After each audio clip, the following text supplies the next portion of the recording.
we are going to discuss introduction to essential plant nutrients. So learning objectives are to understand the meaning of essential plant nutrient. What do we mean by essential plant nutrient and what are the criteria nutrients?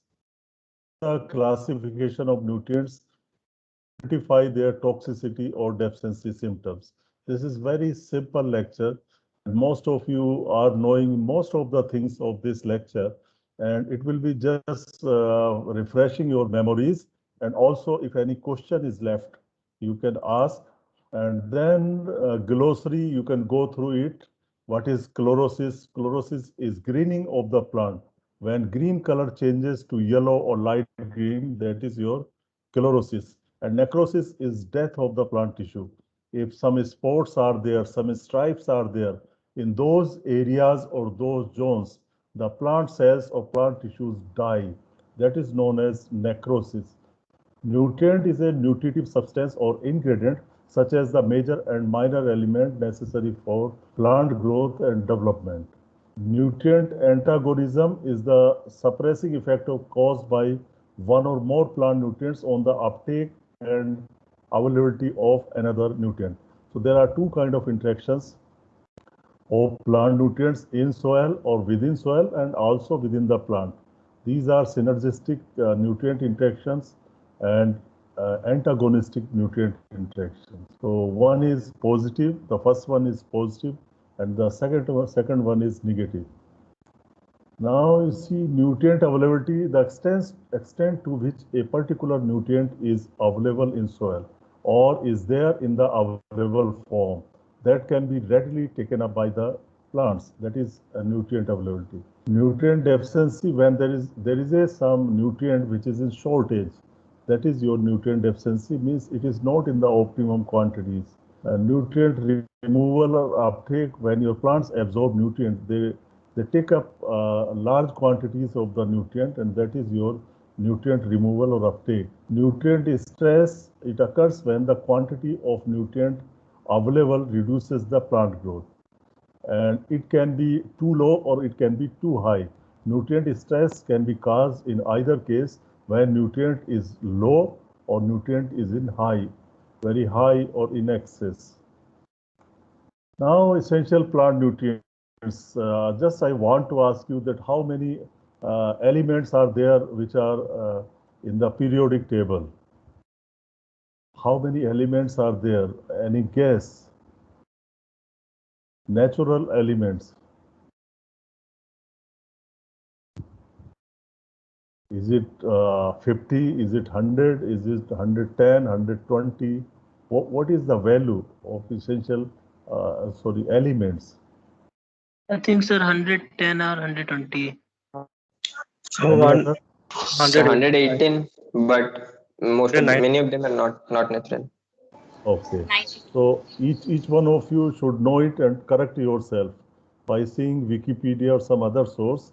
Just see today that how many elements are there, and anybody can confirm and tell me tomorrow.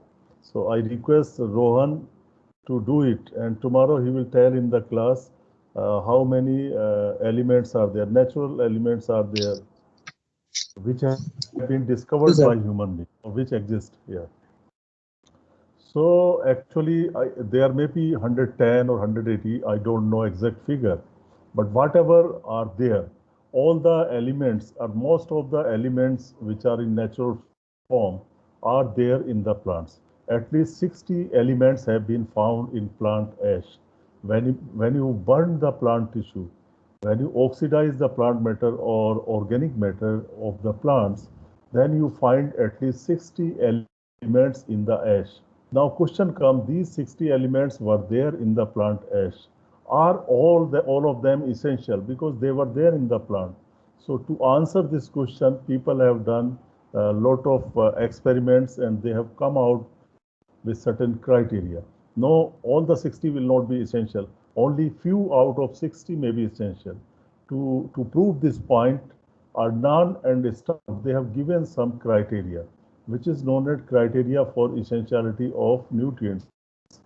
So first criteria is that deficiency of the element make it impossible for a plant to complete its life cycle. The simplest meaning is that in the absence of a particular element or nutrient, if a plant is not able to complete its life successfully, including reproduction, then it is said to be essential nutrient. Plant need it very badly to complete its life cycle. The deficiency is specific for element in question, means the deficiency of one element cannot be replaced by another element. So that particular element will be called as essential nutrient. However, there are some exceptions where sodium or calcium. Sodium can replace function of potassium, and also there may be some more exception, but it is one of the criteria. And element which is essential should be the function of that element can only be performed by that particular element. The element is directly involved in the nutrition of the plant, for example, as a constituent of an essential metabolite or required for the action of an enzyme system. Or in brief, you can say that the element must involve in the metabolic activity of the plant. If one particular element qualifies all the three criteria, then it becomes essential plant nutrient. So overall, after this criteria, no other person put some more relevant criteria. So it is true, or it is accepted by most of the people even today, to decide which nutrient is essential and which is non-essential. So based upon this criteria, overall, there are about 17 elements which are essential for the plant. And this essentiality for most of the micronutrients for higher plant was established between 1922 to 1954. So most of the elements or essential elements were found during this period. The essentiality of nickel in 1987 by Brown and co-workers was established, and definitely this list may not be final in future. Who knows that some other elements will also be included as essential elements. And Brown and co-workers, they established it in barley seed. They said it was necessary for the viability of barley seed. Barley cannot produce viable seed if nickel is not there. So you see chronology of discoveries in this case, and I just copied it from Handbook of Soil Science, and also some I have taken from Marshner. So you can see carbon, hydrogen, oxygen, nitrogen. Discoverer of essentiality, D. Saussure, he discovered essentiality of these four elements in 1804. For phosphorus, Ville 1860, and you can go through it. Warrington for boron, chlorine, Broer et al. 1954, nickel, Brown et al. So sometimes students know that questions are asked from this, that who discovered the essentiality of sulfur. So likewise for another element. This is a very important slide, and you can see that essentiality of minor elements for higher and lower plants. For example, lower plants may be your fungi, bacteria, or algae. So macronutrients, for example, nitrogen, phosphorus, sulfur, potassium, magnesium, calcium. These are the macronutrients, and they are definitely required by all the higher plants. But calcium is not necessary for fungi. Calcium is non-essential element for fungi. However, it is essential for higher plants. See another case of micronutrients where iron, manganese, zinc, copper, boron, molybdenum, chloride, and nickel all are necessary or essential for higher plants, but boron is non-essential for fungi. So you can remember these 2 points, that or these two elements, that calcium and boron are non-essential for fungi. However, they are essential for higher plants. Regarding beneficial elements like sodium, silicon, cobalt, iridium, and vanadium, particularly this sodium, silicon, and cobalt, some of them may be necessary, may be essential for certain higher plants, but not for all higher plants. They may be essential or they may be non-essential. For example, your cobalt. Cobalt is essential element for legumes, but it may not be essential element for cereals. Similarly, for lower plants, they may be, and similarly, iridium and vanadium. It is never essential for higher plants, but it can be essential for lower plants. So this is how this essentiality of element is there. Now, classification of elements they are divided into two groups: essential plant nutrients. Sometimes people call them essential plant elements or essential plant nutrients or nutrient elements. There are different names used by people, but commonly people call them plant nutrients. So plant nutrients are classified into two: framework element taken from air and water, carbon, hydrogen, oxygen. Carbon comes mostly from carbon dioxide, sometimes from carbonates, they are in the soil, and hydrogen comes from water, and oxygen comes from carbon dioxide and water. And then mineral elements, one was framework element and other is mineral elements, and taken mainly from the soil in ionic forms. They are 14 in number, classified into two: macronutrients and micronutrients.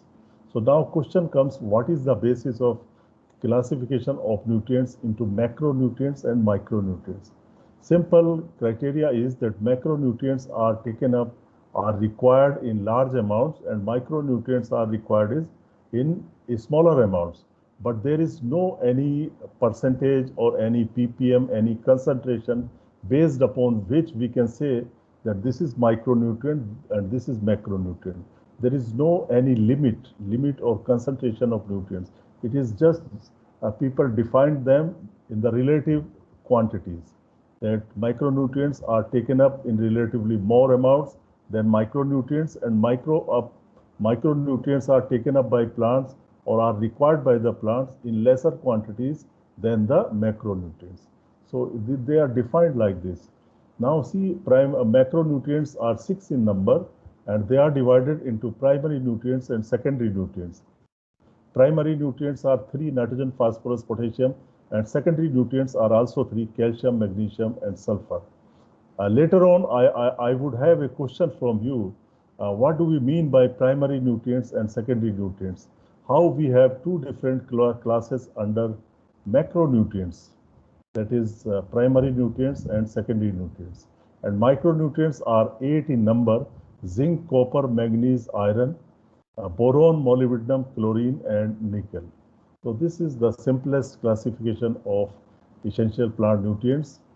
And their ionic forms, you can see they are taken up as a cation in three valency, 3 plus, 2 plus, 1 plus, or neutral, 0, or -1, -2, etc. So I think you are aware of it. Ferric iron is taken up by aerobic plants under mesophytic conditions or xerophytic conditions, or under oxidized condition. Plants take up iron in ferric form. And then comes the cation 2 plus, calcium, magnesium, ferrous, manganese, zinc, copper, Cu plus 2, and nickel. So they are divalent cations. And see, monovalent cations are potassium, ammonium, and then neutral, boron, boric acid, S3BO3, or you can write it BOH3. The same formula for boric acid, and it is absorbed in molecular form. It is not absorbed as borate. Many times students commit mistake and they write that borate, it is taken up in borate form. No, it is taken up in boric acid form. Then comes the anions, monovalent anions, nitrate, S2PO4, also called as orthophosphate. This is called as orthophosphate. And then chloride is anion -1. And then divalent anions are HPO4 2 minus, orthophosphate, and MOO4, molybdenate. So these are the forms of elements taken up or absorbed. And in some lecture I already discussed, I don't know, I will discuss the organic plant nutrition, where some plants are capable of absorbing nutrients in molecular form. Directly they absorb as amino sugars or amino acids, which are nitrogen carrier. They are directly absorbed by certain plants. So organic nutrition is coming up in a big way in plant nutrition. Now about framework elements, something more about it. Carbon and oxygen comes from carbon dioxide and hydrogen from water, and these three elements are required relatively in very large amounts, and they make up the main part of the plant body. So they make up to 95%, and rest 5% is plant ash, and the remaining is plant ash, which is full of mineral nutrients. And 14 element nutrients, and they are largely taken up forms, and two groups I have already, macronutrients and micronutrients, and because of their relative amounts required by the plant. The different nutrients enormous. There may be very big difference in concentration. Micronutrients are in microgram per gram, and macronutrients like nitrogen, phosphorus, or potassium, they are represented in percentage in the plant. So that is the difference. For example, the relative content of nitrogen and molybdenum in plants is in the ratio of 10,000 is to 1. The concentration ratio of nitrogen and molybdenum is 10,000 is to 1. You can see the difference in concentration. So plants need about 40 times more magnesium than iron. Now you can see here the typical concentration of nutrient elements sufficient for plant growth. See element, they are listed, their symbols and their concentration. For example, nitrogen. So these are the average value across the vegetation. Across the green plants, this Epstein and Bloom, they have given these values. So these are very, very general values, very average value, very representative value. They may not be very true. If I say 1.5% nitrogen in the plant, that does not mean that every plant will have 1.5% percent nitrogen. Some may have 3.5% like legumes, and some may have less than 1% like cereals. So this is very general percentage, but this is to show you the difference in concentration of macronutrients and micronutrients. So nitrogen may be 1.5%, potassium may be 1%, calcium may be 0.5%, magnesium 0.2%, phosphorus 0.2%, and sulfur 0.1%. Likewise, and see the concentration of micronutrients, 20 ppm, 40 ppm, 100 ppm, it is like this. So see the relative number of atoms. If you have 100,000 atoms of nitrogen, then nickel will have only 1 atom. This is the relative proportion, relative content in the plants. So if you have 2,500,000 of potassium, you will have just 1 molybdenum. So see the ratio. So micronutrients are really micronutrient, very little quantity is required. Now macronutrients like nitrogen, phosphorus, potassium, calcium, magnesium, sulfur, and NPK are commonly referred as primary nutrients and are the most common elements found in commercial fertilizer. So that is the reason that they are called as primary nutrients, because they are most commonly found in fertilizers which are sold in the market. And farmers also, the concern of the primary concern of the farmer is to supply nitrogen, phosphorus, and potassium. So farmers give primary importance to these nutrients. So therefore, they call them primary nutrients. They are called as primary nutrients. And calcium, magnesium, and sulfur are referred to as secondary nutrients and are also found in fertilizer. So the first priority of the farmers is primary nutrients, and second priority is secondary nutrients. How many farmers are applying calcium and magnesium? Very few. So sulfur now people have started. So therefore farmers give secondary importance and they come in second number. Therefore they are called as secondary nutrients. However, they are as essential as your primary nutrients.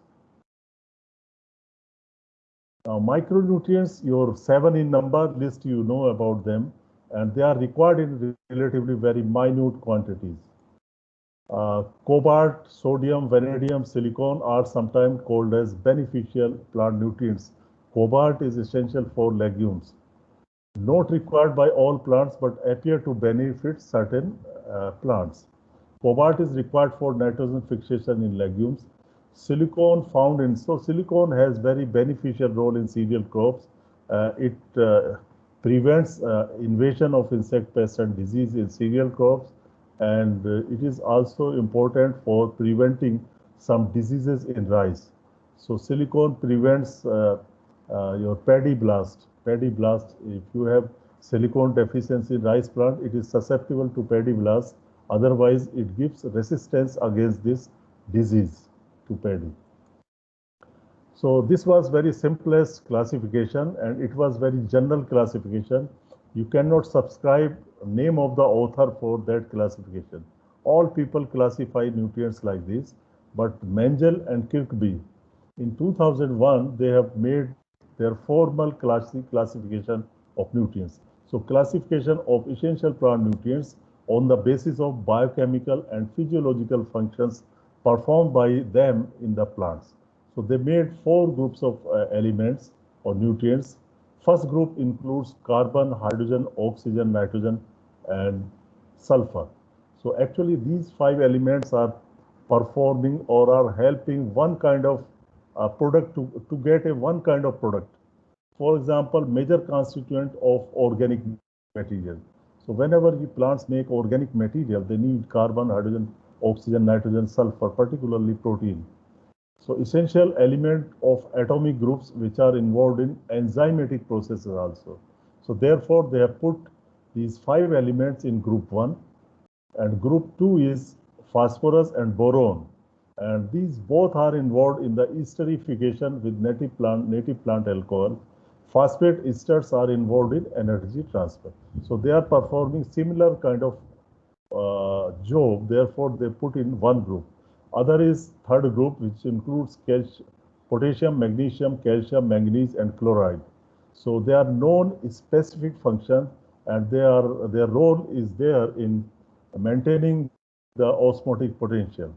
And the last and fourth group is iron, copper, zinc, molybdenum, and they present dominantly in a chelated form in prosthetic group, enable electron transport by valency chain. So this classification is also there.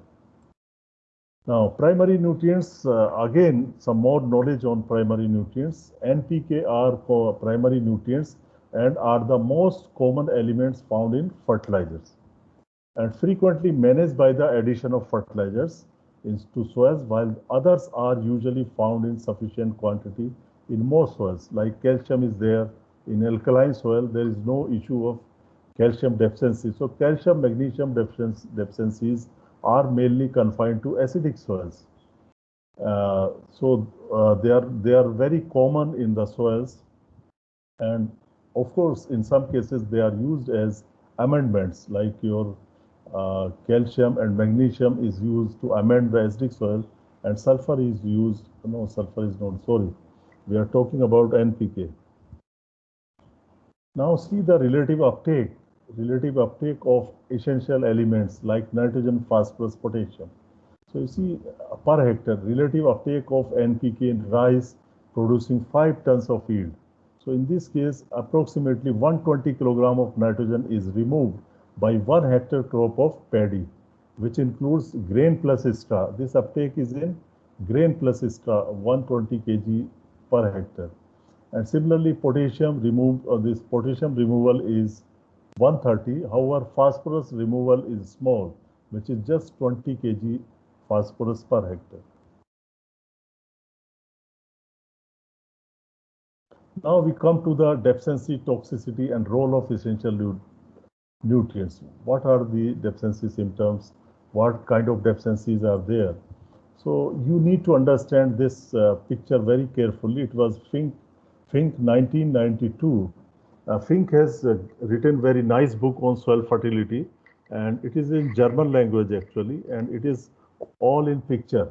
That book is full of pictures, and this is plant growth and yield dependence on nutrient supply. So here you can see the nutrient supply from the soil, starting from your minimum supply, lowest supply to highest supply. So on x-axis, you can see nutrient supply or content is increasing in soil and plant. So this picture is applicable to both conditions, nutrient content in soil as well as nutrient content in plant. So you can see on the bottom side, plant and soil both are written. So nutrient content on the x-axis is increasing from left to right, and on y-axis you have increasing growth or yield. Y-axis is representing growth or yield. Now you see as in the beginning the nutrient content is very low. You see the A part, A section. Here the nutrient content in soil or plant is very low. So here you get acute deficiency. Acute deficiency, very big deficiency is there. Now, as you increase the supply of nutrient in soil or plant, then your growth increases, slightly improvement in growth. And here, the plant may or may not show the deficiency symptoms, but it is definitely suffering in growth or yield. Plant is having less growth and less yield in this zone, and where also you have critical value of the nutrient.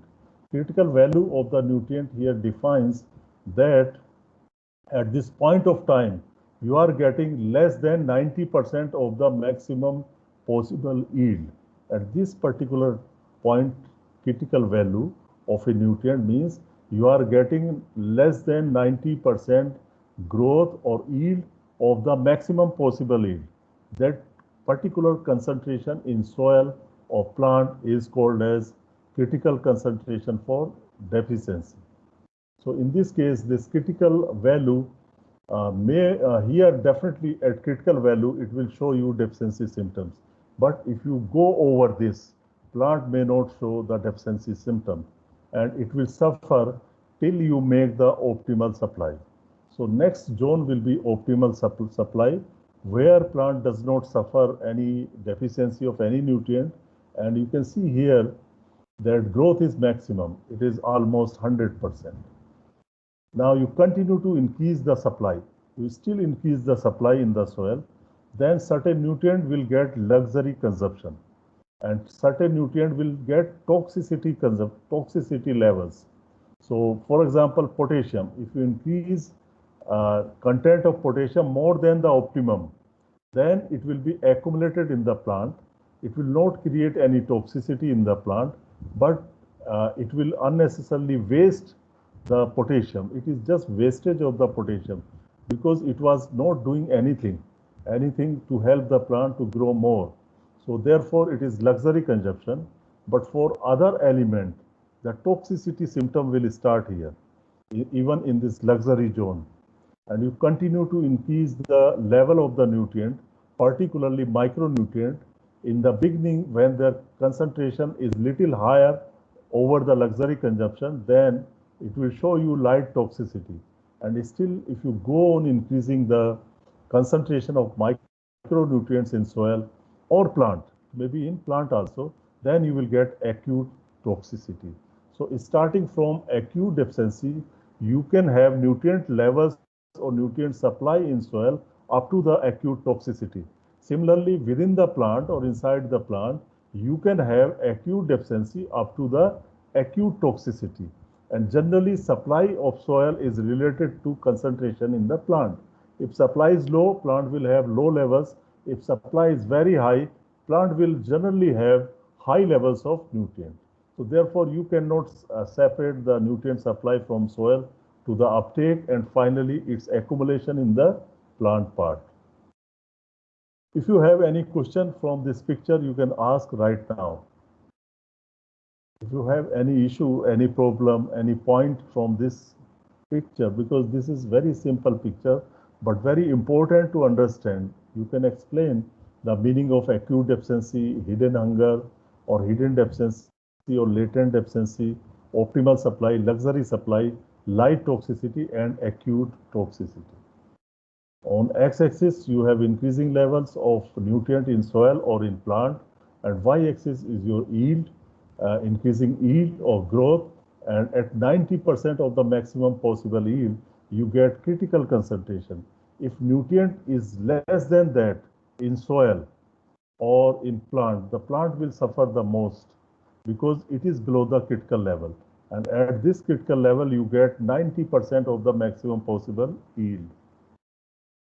That means your reduction in growth is more than 10%. Reduction in growth is more than 10%. You can say that way also. Sir, Yes.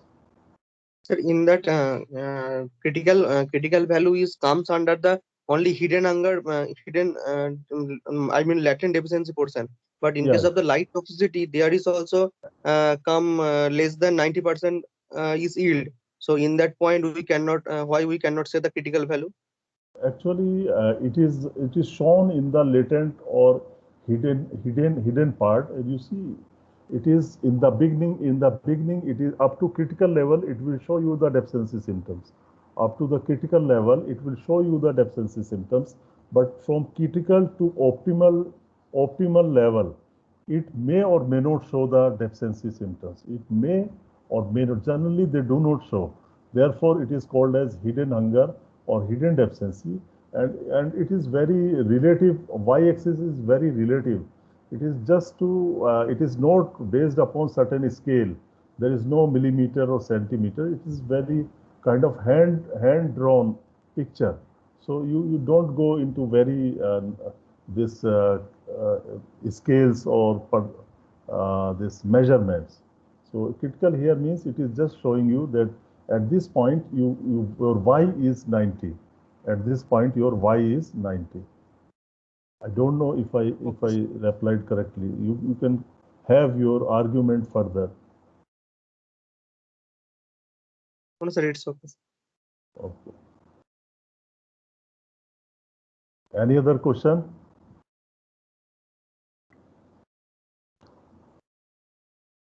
So generally people say about that micronutrients are those nutrients which are quantity less than 1000 ppm or 1000 microgram per gram. And also in the JRF 2020, a question has been asked about this in percentage. Yeah, you are right.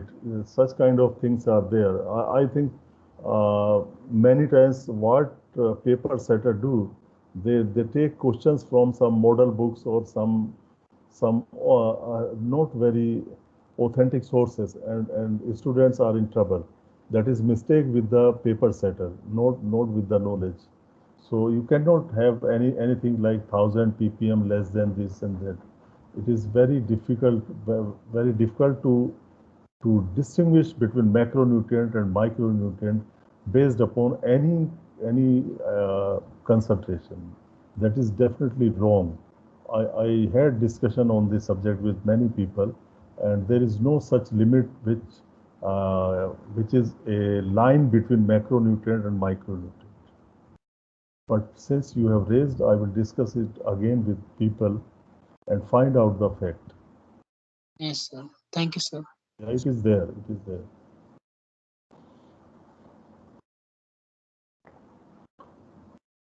So we move further. See this critical. Yesterday also I discussed about critical concentration, and I told you that critical concentration is defined for deficiency and toxicity in soil as well as in plant. So for plant critical concentration, it depends upon the species of the plant. For different species, you will have different critical concentration, and for different growth stages, you will have different critical concentration. Generally, in the beginning, critical concentration levels are higher for plant growth, and at later stage, critical concentration are generally lower within a particular plant. And second is critical concentration depends upon the plant part, which plant part you have used, and many times also which method you have used. I will show you in case of soil. This micronutrients. So micronutrients are extracted by different reagents, and depending upon the reagent, the critical level of nutrient in soil varies. So critical concentration is also depending upon the method of chemical analysis, particularly in case of micronutrients. So see this case. This is the case of rice, deficiency and toxicity, critical concentration of various elements in the rice plant. So see for nitrogen, the deficiency D and T, critical concentration for deficiency and critical concentration for toxicity. So D means deficiency. So for nitrogen, deficiency in rice will happen when you have 2.5% nitrogen or less, 2.5% or less nitrogen, where in the leaf blade, and where what stage? At tilling stage. So this point is very, very important, that in rice, critical concentration of nitrogen at tilling stage is 2.5%, and it is in leaf blade. So this, you must remember this 2.5%. Many times some quiz question come on this case. So 2.5%, only one figure you can remember. And then see the phosphorus. T for toxicity. Toxicity, critical concentration for toxicity of phosphorus, 0.1% is the critical concentration for toxicity. It should not be more than 0.1%. Up to 0.1% it will bear, but if it is more than 0.1%, it is very toxic. Where? In the leaf blade. What stage? Tilling stage. So likewise, you can try to understand the remaining data. See one more case of zinc. The deficiency of zinc is, the critical concentration is 10 ppm, and it is in a straw. Sorry, shoot. It is in shoot at tilling stage. So if in rice at tilling stage, the concentration of zinc is 10 ppm or low, then this is your critical concentration. And if it is at for toxicity, it is 1500 ppm in straw. This is not at tilling stage, this is at maturity stage. So likewise, there may be some critical concentration for toxicity at the tilling stage also. It is not given here, but you will find critical concentration for deficiency and toxicity. So please try to understand the meaning of this table. At this stage, all the students should be able to interpret the tables and figures. You should be competent, you should be able to get the meaning of a very big table, very big picture. You draw certain inferences from those tables and get some information. So this is the way to extract information from the tables or figures, even from the pictures or photographs. You can extract or interpret the information. Now see, this is critical limits in the soil and plant tissue fully developed Angus leaf for micronutrient deficiency in crops. So this is given by Katyal and Ratan. So you can see here extractant used, and this is in soil and this is in plant, critical concentration. And this data is very, very important.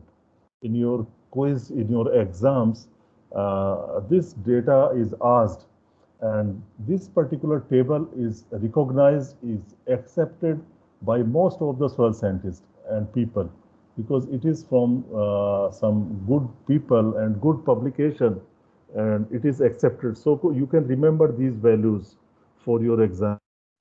So zinc, for example, zinc critical concentration in soil is 0.6 ppm. Please do remember this figure. Critical concentration of zinc in soil is 0.6 ppm if DTPA is the extractant, and in plant it is 10 to 20 ppm. For manganese, DTPA 2 ppm in soil and 15 to 25 ppm or microgram per gram in the plant.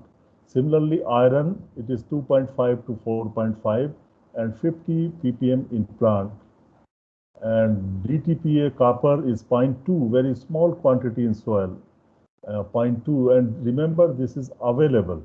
These are available nutrients in soil, 0.2 and 2 to 5 in the plant tissue. Boron is extracted by hot water and 0.5 in soil and 5 to 30. And similarly, molybdenum, you can see it. And these are the general soil test limit. Yesterday also I have shown you, but this is from FAO. So you can see for iron, manganese, boron, you can have a look on this also. Nutrient deficiency or toxicity. Just we have seen in this that concentration may be too low or too high. So deficiency occurs when the concentration is too low or insufficient, and toxicity when it is more than the sufficient. then you have toxicity in soil or in plant. So range of nutrient supply from deficiency to toxicity, the nutrient status of a plant can range from acute deficiency to acute toxicity.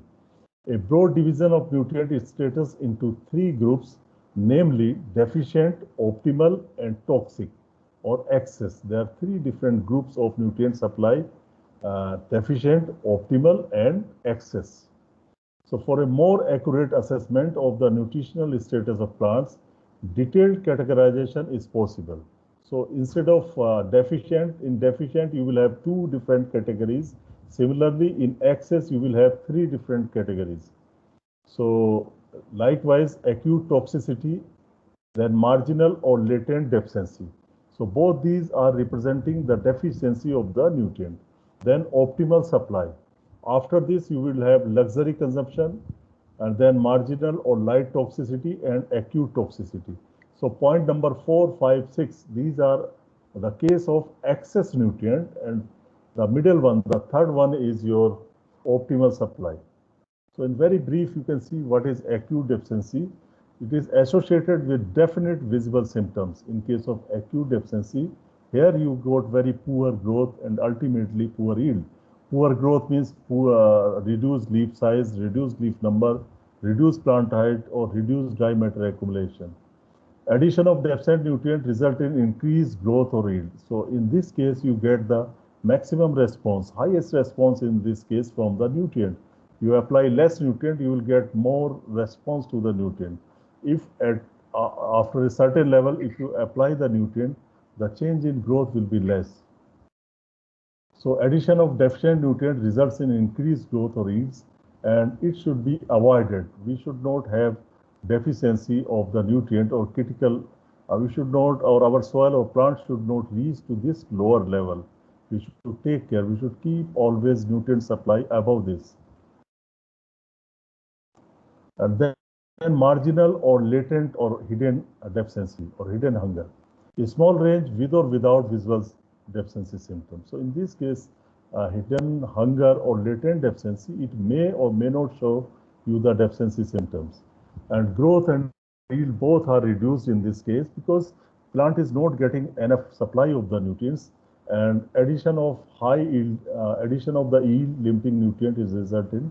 If you add some nutrient, you will get a change in the yield, a significant improvement in the yield, till you get the optimal nutrient supply. Now, optimal, this is the best supply where you get the best performance and range to aim for. Farmer or researcher should aim to get this optimal supply, and all nutrients are at the most desired level. Healthy green plants, good growth and high yields with good quality, and more economic returns, and range is generally wide for most nutrients. So this is very wide range. The optimal supply is reached above the critical concentration, which is generally associated with 90% of the maximum yield. The critical concentration serves as a diagnostic index for nutrient supply through plant analysis. Luxury consumption, you know, it is useful to identify the range of unnecessary high nutrient supply, because it is, of course, there is no negative effect of luxury consumption on the plant growth, but it is just a waste of precious fertilizer or precious nutrients. So it should be avoided, and you should not go beyond the optimum supply range, because it can give you the marginal or light toxicity. So here the nutrient concentration is moving towards the toxicity, and it is definitely above the critical toxic concentration, and crop growth or yield may decrease, and certain toxic substances, they can adversely affect the biochemical or physiological functions in the plant. Thereby, they will reduce the photosynthesis, or they can reduce the growth or dry matter production of the plant. And in the beginning, in the marginal or light toxicity, there may not be any deficiency, any excess or toxicity symptoms. Acute toxicity is the last stage where you get maximum concentration of the nutrient in soil or plant, and it is extreme of excess supply. Plants damaged by toxic levels, toxicity symptoms, poor or reduced growth of the plant, and ultimately reduced yield. Disease resistance of plant lowered, and plant may even die. So it will invite more insect pest and disease incidence on the plant, particularly disease incidence. This range should definitely be avoided. So now you have seen that we should maintain the optimal supply. Otherwise, plant will show some deficiency symptoms. You will see certain deficiency symptoms, and they are affected by the nutrient mobility. Nutrient mobility means plant, whether the plant is mobile within the plant system or not. If your nutrient is mobile, the deficiency symptom will come on older leaves or lower leaves. And if your nutrient is immobile, deficiency symptom will come in the younger leaves or younger parts of the plant, and because it is not redistributed from the lower part to the upper part for in case of non-mobile nutrient. But mobile nutrient is easily distributed from lower part to upper part or young part redistribution. Therefore, deficiency symptoms come on lower leaves. So this is your nutrient mobility and its effect on deficiency symptoms. So deficiency symptoms depends upon the mobility of the nutrient. There are 5 important deficiency symptoms. They are typical deficiency symptoms of nutrient deficiency or toxicity. Chlorosis, greening of the plant, yellow color happens. Necrosis, death of plant tissue, accumulation of anthocyanin, resulting in a purple or reddish color. There may be some changes in the colors of the plant. Lack of new growth, stunting or reduced growth. So what happens, friends? There are about 17 essential nutrients, out of which 14 are mineral nutrients or mineral elements. So what happens, it is very difficult to remember the deficiency symptoms or toxicity symptoms of all the nutrients, for nitrogen, for phosphorus, potassium, zinc, copper, sulfur, this and that. So students get confused. So many times what happens, you need to generalize certain statements. You need to remember certain statements. For example, so these 5 points you can try to fit in your deficiency or toxicity symptoms, like chlorosis. So when you start writing deficiency symptom of calcium, you need to look for from this perspective, whether calcium deficiency will result in yellowing of the leaf or change in color of the plant, whether it will result in the change of color of fruit. Color of fruit also changes with the deficiency or toxicity of the nutrient.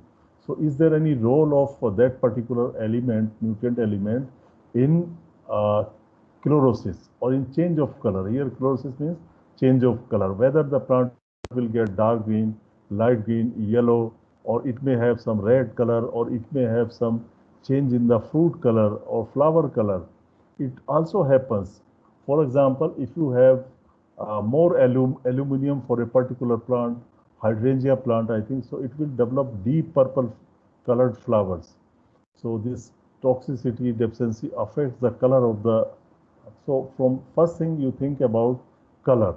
If it changes, you can write. Second point, you can consider the death, necrosis, whether a particular element results in the death of the tissue or whether it can recover. So from that angle also you think about it. The third is accumulation, whether certain pigments are accumulated, and lack of new growth, or rather lack of growth. So this point can be applied to most of the nutrients, that there are no tillers, there is reduced growth of the root, there is reduction in the plant height, reduction in number of tillers. So you think from that perspective, and definitely in most of the cases growth is reduced definitely. So this will be a common point for all the nutrients. So these are the way to remember these deficiency toxicity symptoms. Just you keep these 5 points in mind, and based upon these 5 points, you can write some deficiency or toxicity symptoms of all the nutrients, and stunted or reduced growth. So likewise, and some special cases, some name of the disorders or diseases you can also remember, because for every particularly micronutrients you have disorders in plants or vegetables.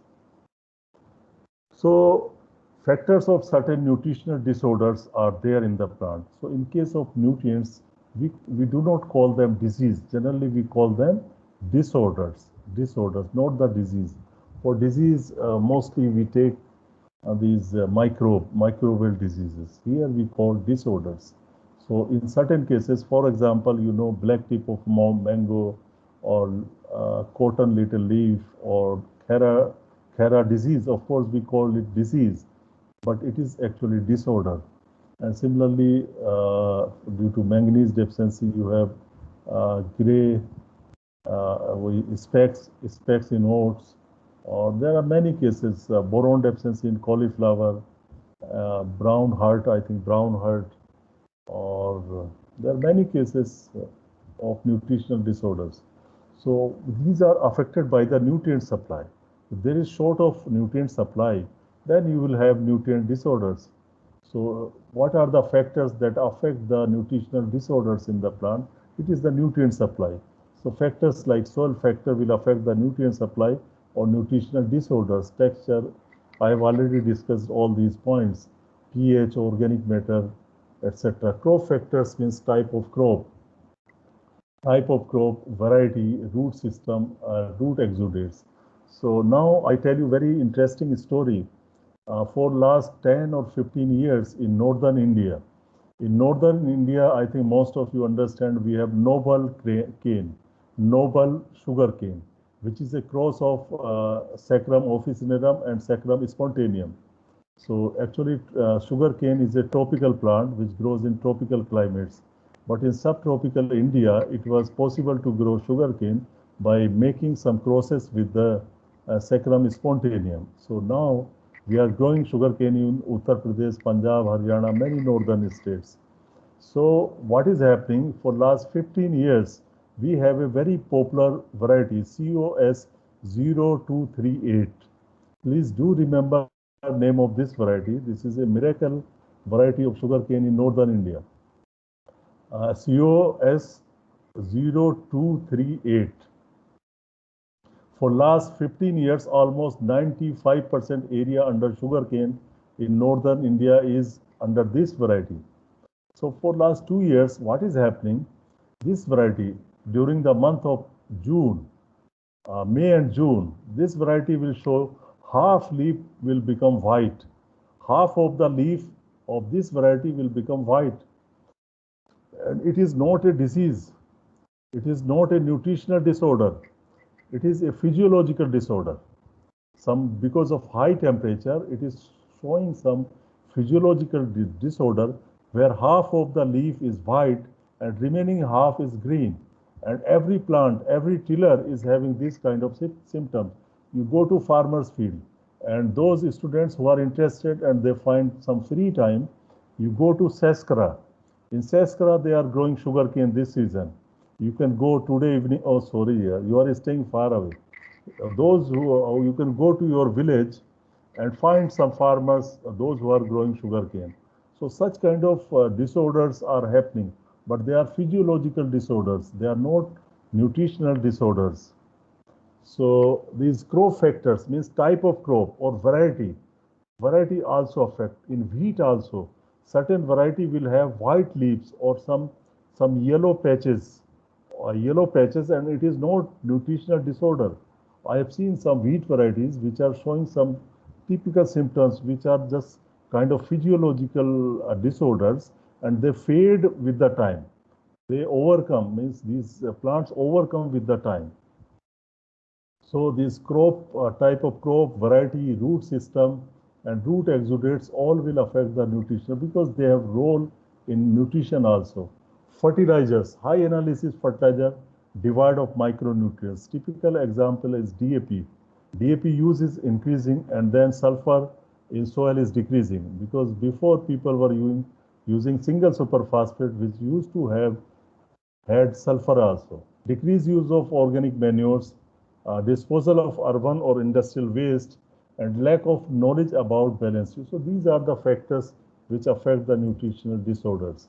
A brief key to nutrient deficiency. So there are certain mobile nutrients, nitrogen, phosphorus, magnesium, chloride, sodium, molybdenum. I removed zinc from this list. Many times people get confused that zinc is mobile nutrient. It is practically immobile nutrients. The deficiency symptoms of zinc mainly come on the middle leaves or upper leaves. Middle leaves or upper leaves. And students get confused that the deficiency symptom of zinc come on the lower leaves. They do not come on lower leaves, they come mostly on middle leaves and then on the upper leaves. And immobile calcium, sulfur, iron, boron, copper, their deficiency symptom come on the younger leaves or top portion of the plant. And these are the brief key to deficiency. You know how to make the differences in these. These are typical, you need to remember these typical symptoms. You just read from the slide. I will send you all the slides so you can see it. And thank you very much. Your questions are invited. Recording can be closed.